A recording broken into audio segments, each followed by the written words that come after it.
This is an autofiction from my new collection of memoir pieces, autofictions, and short stories called Remembering Richard and Other Tales of Unease, about the unease which lies just below the surface of life. This is an excerpt from a story called In My Grandfather's House. And that's the way the days pass at my grandfather's house. My grandfather potters in the garden. I score tries and centuries and win test matches single-handed for my country, and the women talk in whispers in the kitchen. At one stage, I hear my mother saying to my grandmother, "You could always come and live with us." I can tell this is something she really wants because there's a peculiar urgency to her voice. But I can also tell she knows it's impossible because there's a sadness there as well. My grandmother doesn't even bother to reply. I notice my mother only ever speaks to my grandfather if she absolutely has to. And when she does so in a remote manner, as if she doesn't really want to make contact with him at all. And this pains him. But like so many things in the adult world, it seems that's the way it is, and there's no changing it. It's like the relationship between my mother and my father. The only time they talk is when they're yelling at each other.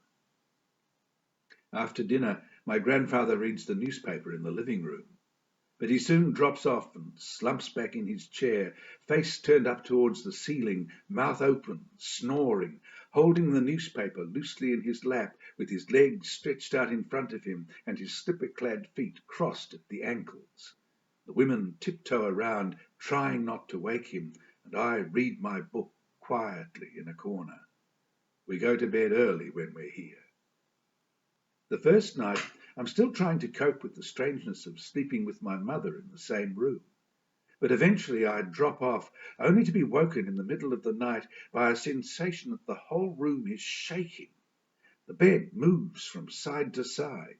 The bedside lamp rattles, slides sideways, and teeters on the edge of the bedside table. I lie in the darkness, paralyzed with fear, wondering what on earth is going on.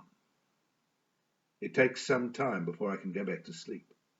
I lie awake, staring into the blackness, listening to the steady ticking of the grandfather clock in the hall. It chimes loudly and increasingly elaborately every quarter hour, half hour, and hour. I come to dread the next chime, which always seems to happen just as I'm about to close my eyes and drift off into sleep. In the morning, there's discussion between the adults. "That was a big tremor last night," says my mother, though I could have sworn she slept right through it.